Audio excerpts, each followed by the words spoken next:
Ya, saatnya kita membahas soal nomor 10. Fungsi f dengan variabel real x memenuhi rumus seperti ini ya. Fx-nya lebih dari 3 pangkat x min 1, tetapi kurang dari 3x kuadrat ditambah 1. Nah, ini berlaku kapan? Dia berlaku ketika x-nya itu kurang dari sama dengan 4.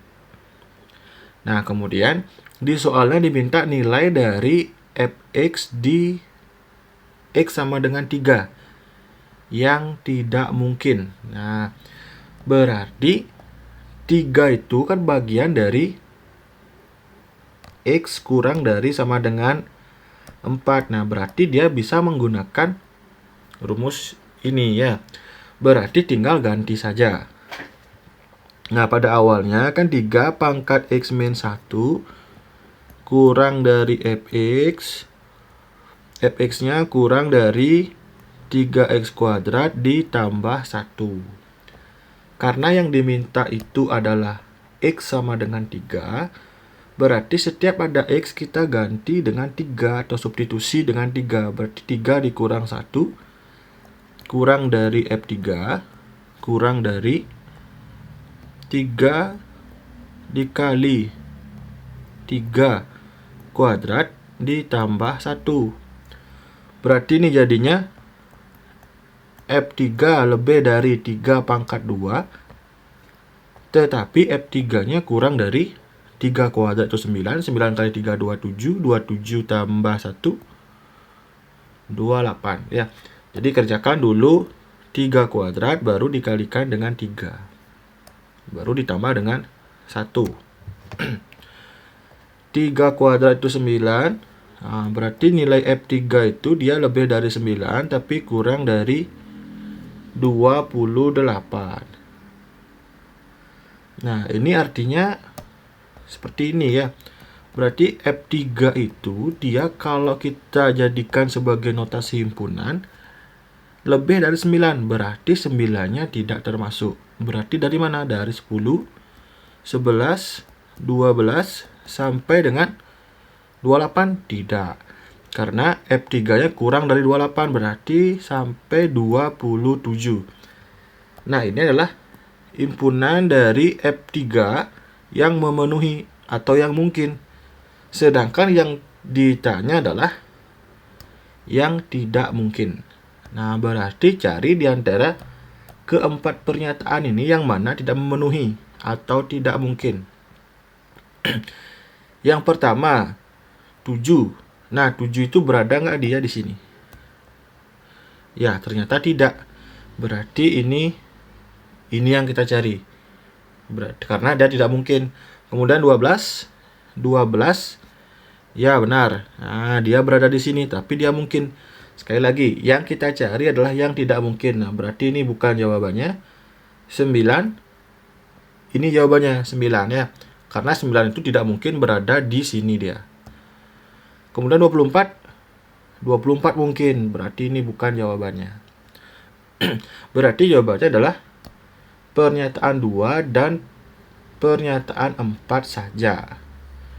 Kita bisa coret yang C. Oke, kemudian soal nomor 11. 9 bilangan yaitu 2, 4 dan seterusnya diurutkan. Nah, ini kata kuncinya dia. Diurutkan dari yang terbesar hingga terkecil. Berarti kita urutkan dulu bilangan-bilangan ini dari yang terbesar hingga terkecil. Nah, kemudian setelah itu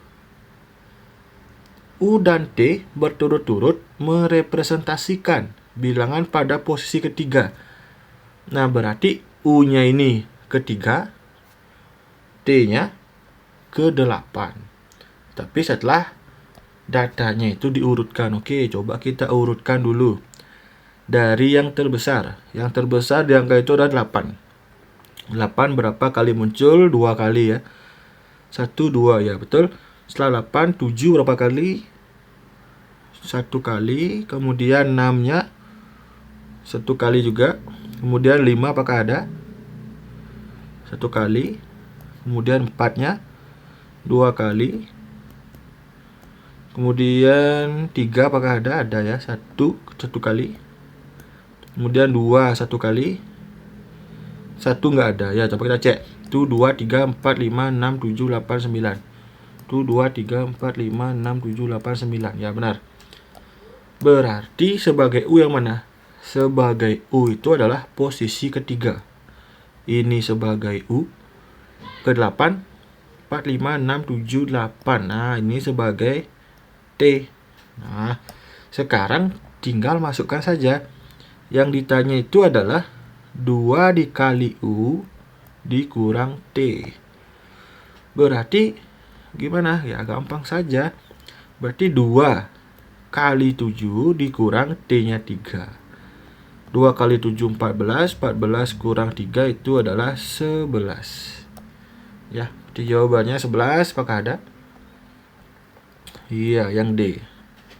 Oke, kemudian soal nomor 12. Soal nomor 12, suatu limas dengan volume 30 memiliki alas berupa daerah segitiga KLM. Ya, benar ya. KLM.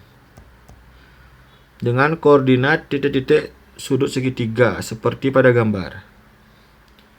Yang ditanya adalah jarak titik M ke sisi KL. Nih ya, jarak M ke KL ini berapa jaraknya? Nah, seperti itu.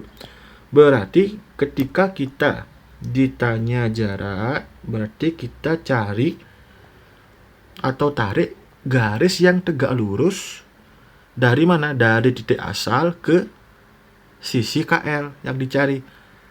Berarti dari sini ya, dari M-nya ini, dari titiknya ini kita tarik garis tegak lurus ke sini. Sehingga dia siku-siku. Nah, itulah jaraknya. Misalkan kita anggap ini ada M aksen seperti itu. Nah, berarti jarak M ke sisi KL itu diwakilin oleh garis MM aksen. Nah, kita cari berapa panjang M ke M aksen. Oke. Coba Kak kasih ilustrasi sedikit. Misalkan di sini ada diagram kartesius yang horizontal itu adalah sumbu X, sedangkan yang vertikal itu sumbu Y. Misalkan di sini ada 8, di sini 4. Misalkan ini adalah titik AB seperti itu. Berarti jarak A ke B berapa? Jarak A ke B adalah dengan mengurangkan apa? B dikurangi A, sehingga dapat 8 dikurang 4. Oh, berarti panjang dari AB adalah 4 satuan. Begitu juga dia berlaku ketika dia berada di sumbu yang vertikal, sumbu Y. Misalkan di sini 10, di sini 1. Berarti jarak dari 10 ke 1 berapa? Iya, 9. Nah, ini juga berlaku seperti itu. Berarti 6,8 ini kan X, Y. Nah, karena di sini jarak M ke KL itu adalah garis vertikal atau sumbu Y-nya, berarti kita fokus ke sumbu Y-nya. Nah, 8. Ini juga gitu, kita pakai yang mana sumbu Y? Nah, 3-nya ini ya. Kita pakai 3 yang ini. Karena 3 ini merepresentasikan sumbu Y di 3. Berarti tinggal dikurang aja. Nah, berarti 8 dikurang 3 berarti jaraknya adalah 5. Oke, berarti jawabannya yang D. Kemudian soal nomor 13. Segitiga ABC merupakan segitiga sama sisi dengan panjang sisi 4. Nah, berarti kita tinggal gambarkan saja dulu. Misalkan ada segitiga sama sisi katanya. Nah, segitiga dia punya nama ya. Namanya adalah segitiga ABC. Nah, jadi bebas saja di mana penempatan ABC-nya karena dia sama sisi. Sama sisi ya berarti AC-nya 4, AB-nya 4, BC-nya juga 4. Kemudian daerah segitiga ABC memiliki luas L1. Nah, berarti ini ya. kesemuanya ini dia luasnya direpresentasikan dengan L1. Nah, kemudian oke, kita hapus dulu sejenak. Kemudian titik D merupakan titik tengah AB. Oke, berarti kita tinggal sini ya, tengah-tengahnya. Ini adalah titik D katanya. Ini adalah titik D. Kemudian titik E berada di ruas garis CD. Sehingga luas daerah segitiga ABE adalah L2. Berdasarkan informasi yang diberikan, manakah hubungan antara kuantitas P dan Q?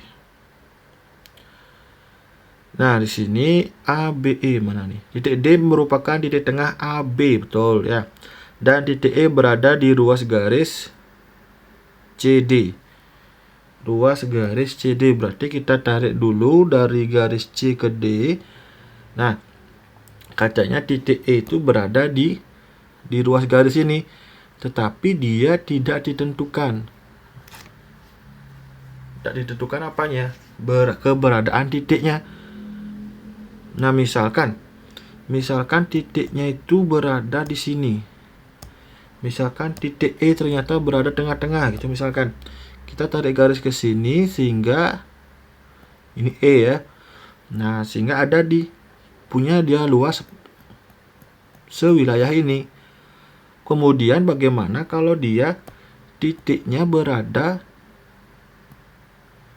kemudian bagaimana titiknya semakin mendekati C? Nah, misalkan ke sini dia. Berarti dia wilayahnya atau luasnya akan sama dengan segitiga ABC ya. Untuk L1, mendekati L1 dia. Kemudian bagaimana kalau titiknya dia di sini? Di D, mendekati D. Nah, di sini kecil sekali. Nah, maka luasnya juga akan semakin kecil. Berarti ini tidak dapat kita simpulkan. Karena apa? Karena titik E ini belum jelas keberadaannya di titik CD. Yang dimananya seperti itu. Apakah tengah-tengah? Apakah mendekati C? Apakah mendekati D? Oleh karena itu, tidak dapat kita mencari hubungannya antara si P dengan si Q. Ya. Berarti belum cukup untuk menjawab soal ini. Dia tidak ada jawabannya ya, tidak dapat ditentukan hubungan antara kuantitas P dan kuantitas Q.